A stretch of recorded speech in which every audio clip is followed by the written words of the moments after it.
Welcome back to End is the Future, a podcast that brings together great minds to address the opportunities and challenges of making businesses both sustainable and profitable. I am Ilham Kadri, and I'm delighted to be your host today. If you are as passionate about sustainable business as I am, let's explore how End is the Future together. Hello, everyone, and welcome. Welcome to another episode of The End is the Future. Today, I'm thrilled to be speaking with Andrew Liveris, the former CEO of Dow Chemical Company and an expert on purposeful and forward-thinking leadership. In addition to his 14, 15, 20 years of experience as a CEO, he is a scientist and engineer who is passionate about solutions, finding solutions for the biggest problems humanity is facing. Andrew, believe it or not, has advised not just one, but 5 United States presidents. And if that's not enough, he's also the best-selling author of Make It in America and recently launched his new book, who I read, Leading Through Disruption. And I had the great pleasure of getting to know Andrew when I was at Dow. He has been my big boss, if I would say this way. And I remember traveling with him in the Middle East and learning much, frankly, from the big and the small things about leadership. And when I was participating in this high potential, Dow program Andrew put in place, Andrew was accessible with his wisdom, experiences, and also the sobering ones. That's what I remember. Especially the ones out of 2008 and 2009 crisis after the acquisition of Roman Haas. He's now a great friend and a role model, obviously, like always. And I'm so excited to welcome him to the podcast today to have a great conversation about disruption and sustainable leadership. Andrew, thank you so much for being here with me. I'm just so thrilled and excited and beaming with pride listening to you, Ilham. You're amazing and can't wait for our conversation. So I'd like to begin by learning more about where you came from and what inspired you. You talk a bit about your upbringing in the book, right, Andrew? Describing yourself as a raw, introvert, and confident outback boy who grew up in Darwin, Australia. And gosh, when I read it, I had to read it again and again, because obviously I have not met that younger version of you, Andrew. For me, you are one of the best speakers, the most confident leader I've ever met. So I'm curious, can you tell us more about that little boy I'm interested by and what exactly put him on the path to becoming the leader you are today and eventually a CEO of global chemical company?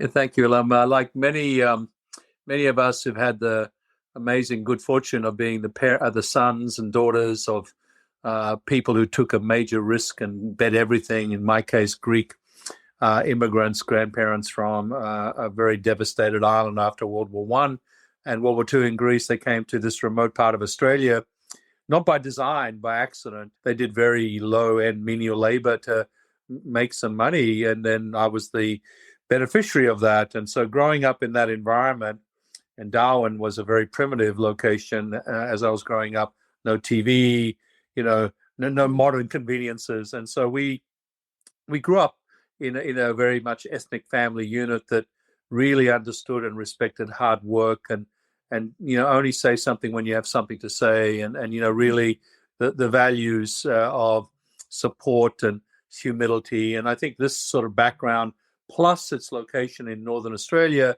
many Asian people there, many indigenous people. I understood different cultures as a young person, and I spent a lot of time reflecting and learning, and I was given the gift of a good brain, so I consumed books. I remember when an Encyclopedia Britannica salesman, when one of those salesmen knocked on the door of our father's house, my mother's house, and they were trying to sell 12 volumes of these books, and I was there looking and listening to what my father would say, and he said, no, we can't afford it. And I went up and begged him, Daddy, please let me have these books.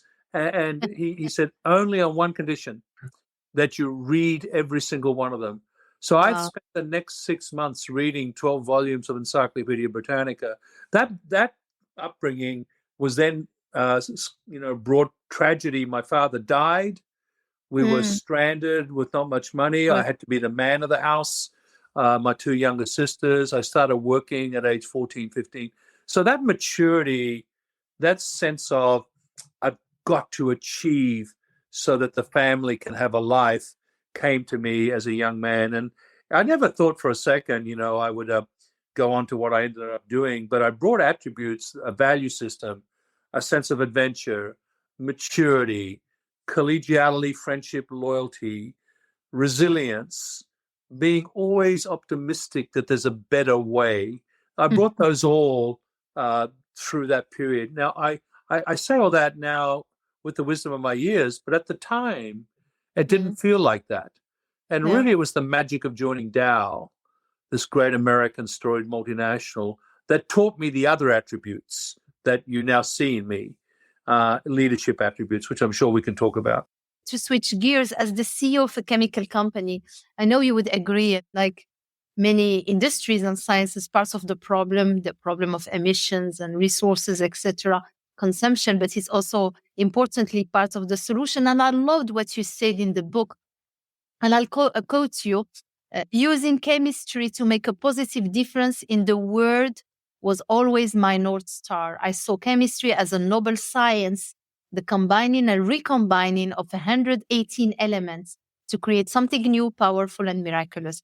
I think our audience, specifically the science crew, they will love it because, believe it or not, when I moved from the US, where I was running a company over there, to here, the first, frankly, feedback was, oh, chemistry, you are polluters, you are part of the problem.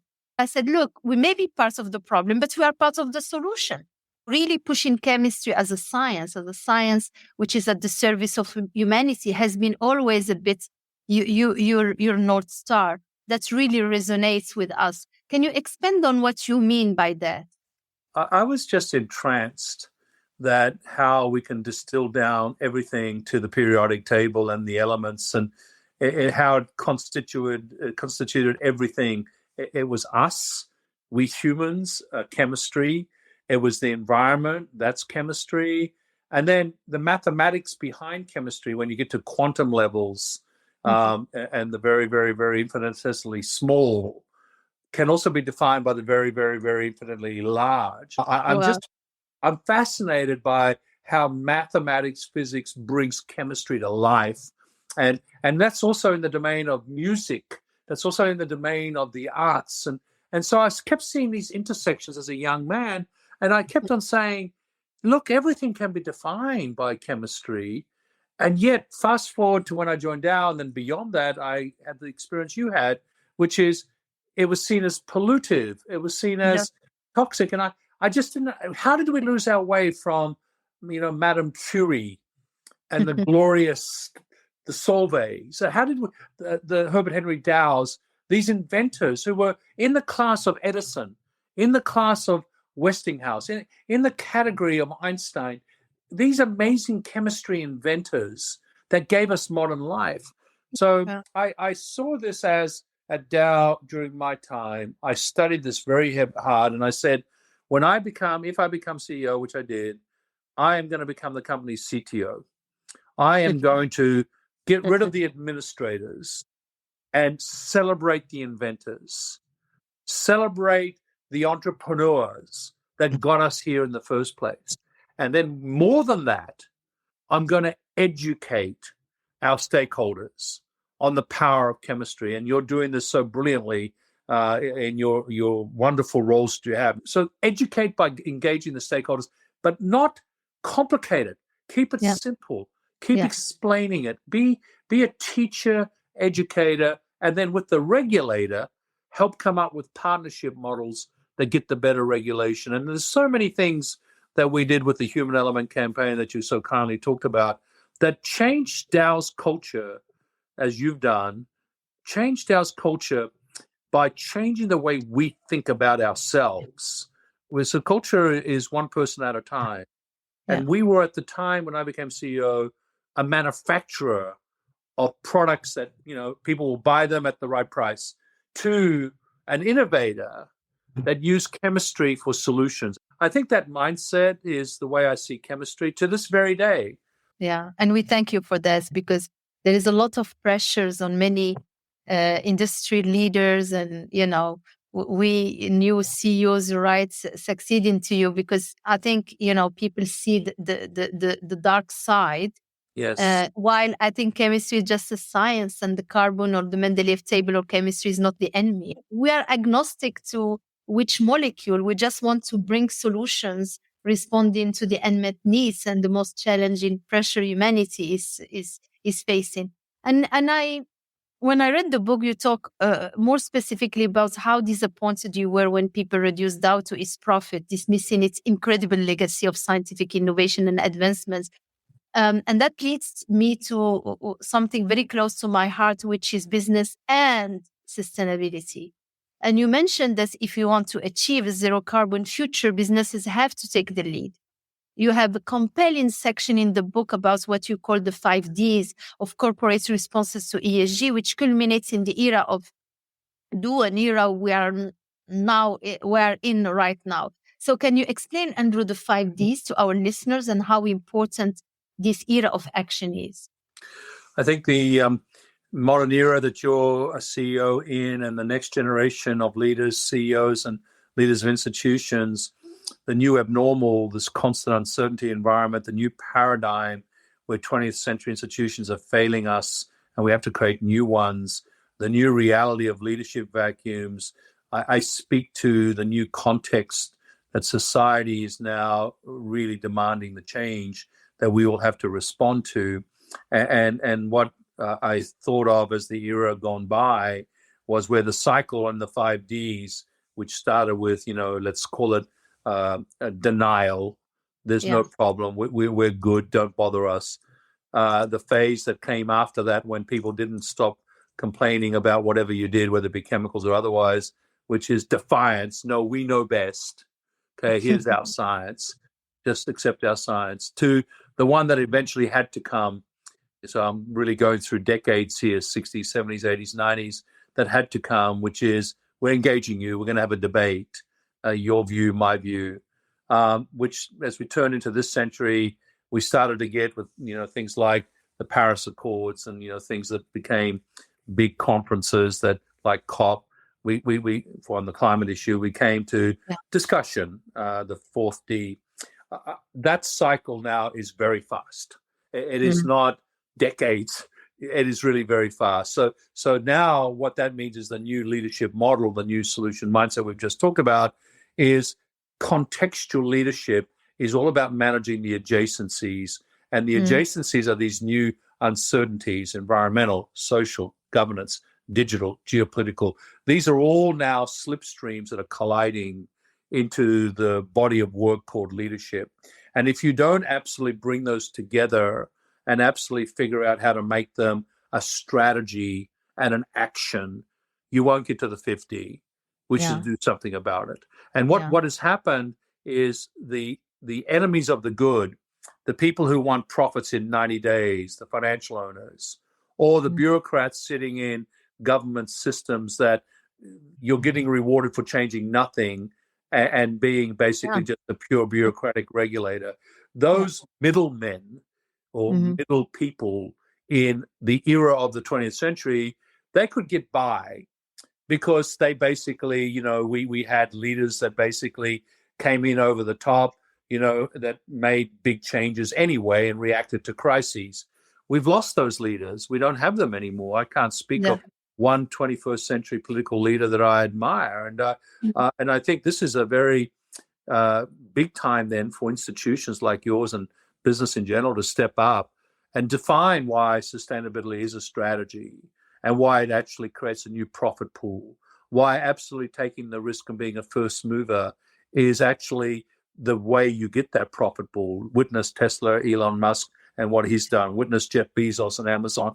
These new business models where you step into them and take the risk, bet the company, and make these sustainability, diversity, inclusion, geopolitical engagement, making governments your partner, being the first mover in making those things happen is the doing part. And being first mover, I think you'd have the biggest risk, but also the highest reward. But you will get people to say, "I want to work for that company." They're engaging me, not with the wallet, not with the brain, but with the heart. They have passion. They want to be part of the solution, and they're demonstrating by taking the risk. You can be a fast follower and still be okay, but if you're a laggard, you will die. You will Absolutely. lose the license to operate. And I Yeah. think this is the mindset of the 5Ds, but also this notion of a new leadership model, which is what the book is all about, which is we can't deny the disruptive era we're in. We have to embrace it. And then we Yeah. have to take the risk, personal risk like you do, company risk like your board and you are doing. And I have a whole section on boards. I mean, this whole discussion about engaging and being enlightened is not a woke fad. It's the Yeah. modern reality of this century to absolutely overcome the disease of short-termism. Yeah. And you give us beautiful leadership lessons throughout the book. In particular, your advice on leaders needing to operate also in multi-dimensional spaces and challenge business comfort zone. And I've seen it. I've been a CEO now for 9 years probably, but in the past 5 years, my job has changed completely. Right. Can you explain that further? And what do you think makes a good leader? And what can young leaders listening to you today learn from your experience, Andrew? I actually I use this in the book, and it's not just a leadership lesson, a CEO lesson, but it's a life lesson. It's absolutely totally to take this amazing thing in our head, which we don't use as much of it as we should, and discipline it, and teach it, and teach yourself how to absolutely compartmentalize and manage multiple work streams, and know which one comes to the front of the brain at what point in time. And then when you realize that you don't have an answer, you can't see the answer, you've done everything, and leadership is a lonely job, then you've got to basically do almost a multi-dimensional existential thing. My daughter has taught me spirituality and meditation, and she's an amazing person in that regard, and the gift of mindfulness. So what I've trained myself to do as a leader, which is what I really encourage young people to do, is to train yourself to lift yourself out of the moment and rewire your brain to project the moment that you're trying to create.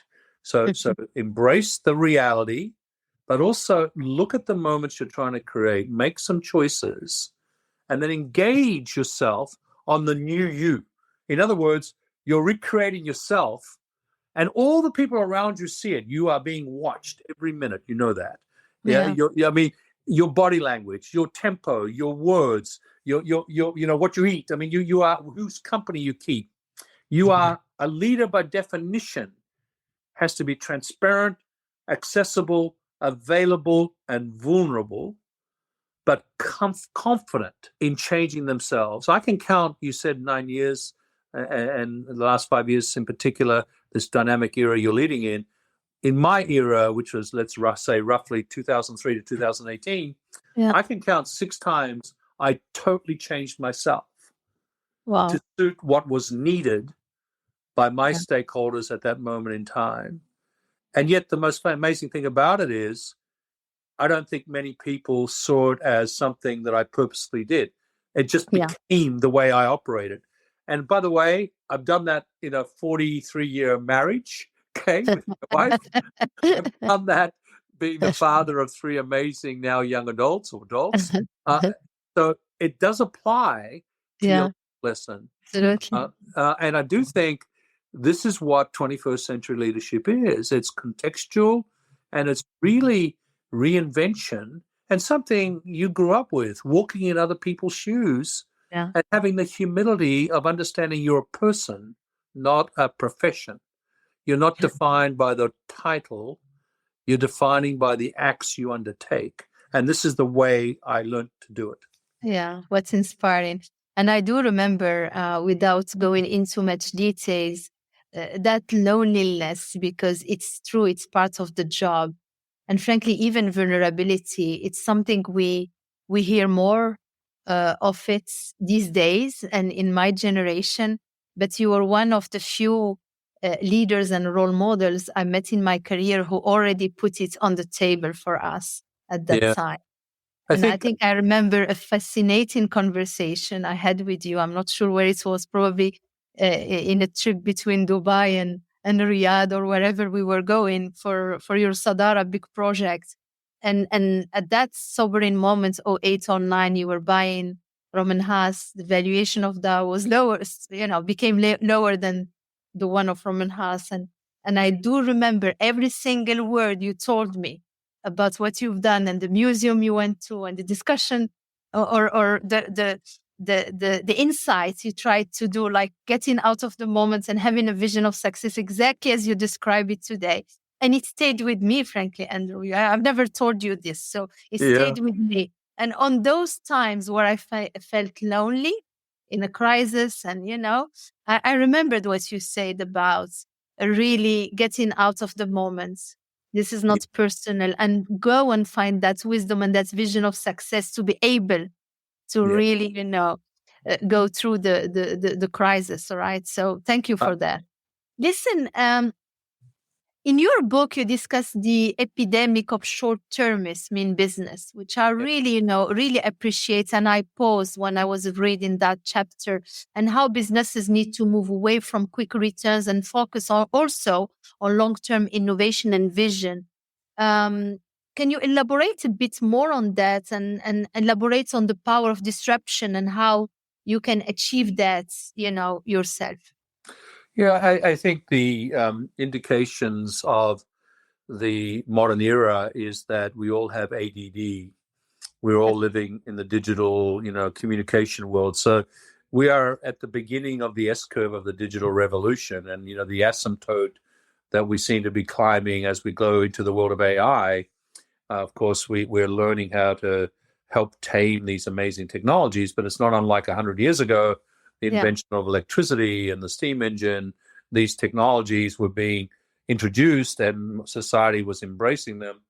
And what was very clear is the democracies of the world encouraged entrepreneurs, but also the autocracies like the Soviet Union invested in science. So invention for society, invention, unfortunately, for bad things like war. This is humanity. This is what humanity does with technology. Humanity invents and then applies to improve itself, electricity, air conditioning, all the things, and then uses that technology to attack itself and fight itself. So now fast forward to this era, we have exactly that. I mean, Mark Twain's famous quote, right? History doesn't repeat, it just rhymes. We have the rhythm of history upon us, Yeah. where these amazing technologies are being invented, and they're being invented in entrepreneurial systems, but they're being leveraged and used by bad actors, and geopolitics and regulators are not working on finding a way to apply them equally. Yeah. So that's the world of regulation. Then we have the world of the financial owners are basically saying, I don't want you to use the capital to invent something that I won't see the profits in 10 years. Yeah. I don't want you to build a Sadara where I Yeah. won't see the profit for 10 to 15 years. Yeah. I want the profits now, because No. I'd rather take the capital and allocate it to something that gives me a return now or Yeah. 1 year. Yeah. So our institutional owners have portfolio managers that are rewarded on 1 year returns. So the pension funds, the mutual funds, Yeah. and so what's happening with the public enterprise model, between the regulators being short term and not understanding what they're regulating, and the financial owners being short term, we are seeing what I consider inequity in capital Yeah. distribution. Yeah. The money people are getting richer. Yeah. The people who invent are not being rewarded. Yeah. And the people who are not accessing the technology are being left behind. So short-termism is stripping capitalism of the very idea Yeah. that everyone should benefit from uplifting people from poverty. Absolutely. So this notion that I have in the book called Inclusive Capitalism is really to try and bring air cover to purpose-based businesses who really see that if I invest capital and people and effort into something that benefits all stakeholders, then by doing that, I educate and then I earn the right to operate in society that allows me to make more profit in the future by creating a barrier based on my knowledge, my IP, and my invention. Now, if I said that was working in the public domain, I'd be lying. Elon Musk is also challenging the business model of his time, challenging the way the board looks at it, the way the owners look at it. So we all have to do that. And that takes courage. That takes basically courage to say that I am not going to manage just for the short-term profit. I'm going to manage for the long-term, totally available, accessible market I'm creating by taking a technology risk. Now, if it was as simple as doing it just the way I just said, more companies would be doing it. The reality is more CEOs are being fired, more boards are abdicating than not.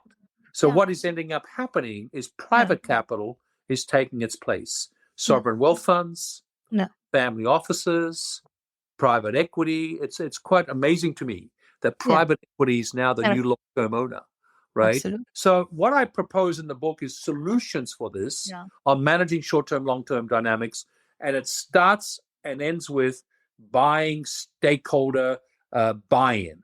Your communities, your board, and then ultimately your communities that involve in investing in you, like the financial community. That last one is the hardest. I had my activist attack. I talk about it in the book. I figured out my way through it. But the activists are there just to make money in the short term. So you've got to find a way to deflect them, make them think that they won, like I did with the Dow DuPont deal, but still do what you're supposed to do anyway. Yeah, and frankly, I'm sure the Science Co and our ex-Solvay employees, this will resonate a lot with them because we call it responsible capitalism, but actually I very much like the inclusive capitalism. And you give a great example of your experience working on Binance, by the way, infrastructure bill, which you call a near perfect example of inclusive capitalism, and our audience will remember that we are Science Co now building $1 billion as well battery line in the United States of America with the IRA, but we are participating to those infrastructure build up, which I believe are going to be more inclusive in the future. So let us to finish with switch gears. And you talked earlier about growing up in a diverse community. At Science Co, we talk about one dignity because I realize even if I've been, successful in many things in my career, frankly, I always failed in diversity, right?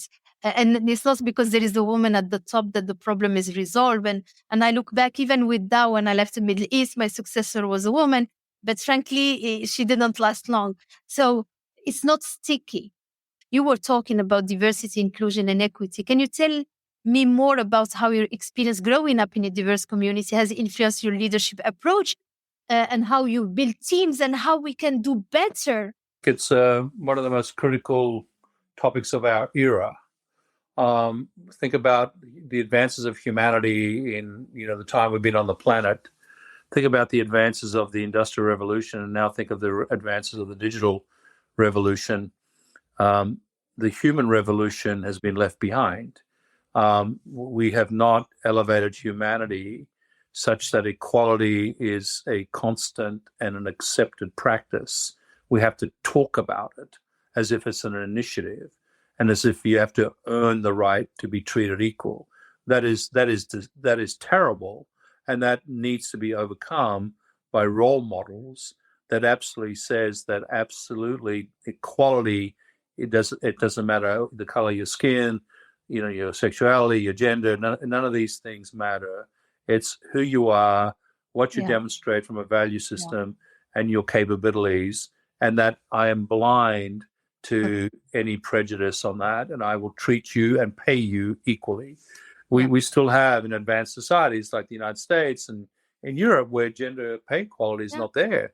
It's a disgrace. And what formed me was, as I've already indicated, growing up in a diverse community where I was blind to this notion that someone was different because of the way they looked or appeared. And And I think I'm accepted in lots of places because I treat everyone equally, as you said earlier. But you look at the Middle East, and you look at my current work in Saudi Arabia, and people say to me, "Why are you working with that regime because of human rights abuses?" I said, "How can you say that? Okay, name me one part of the planet that didn't have human rights abuses in its history or even in its current future. Look at the United States with what happens with African Americans and minorities. So the way you find answers is to be at the table and push the view that there's a better way. And so that's what I'm doing in Saudi Arabia, is helping them recreate their society. And with your background, you understand what that means for women, right? Absolutely. And what absolutely totally will have to change there. And if there's a willingness to change, you should be willing to risk yourself. You should put your reputation on the line. Okay, my Brisbane Olympics job, my 15 employees, it just turns out that 13 of them are women, including the CEO. Good for you. No, but think about it. Yeah. So when I say that, they say, "Oh, you gave access to the women ahead of the men." I said, "No, we hired the best for the job. It just so happens that 13 of the people who we hired were women." And I think this mindset shift, I so lament the generation that felt subjugation was the way, whether it be male, female, or whether it be majority, minority. We've got to remove that language from our persona. Yeah. And I think the way we do it, Ilham, is to role model it, but also to put yourself out there and force that change to occur. I do think institutions like yours and Dow and IBM that I'm on the board of, Aramco, which is doing it. Saudi Aramco is doing this, driving diversity and inclusion. Yeah. We've got to move it like sustainability. Yeah. It isn't an initiative, it's a strategy. Wow. Because it creates value. Having a diverse point of view, and generationally, by the way, you remember you were one of them. I brought young people into the management group so we could hear the voice of the demographic generation coming behind us. So there's a lot of dimensions of this. There are great role models out there. I'm not going to stop.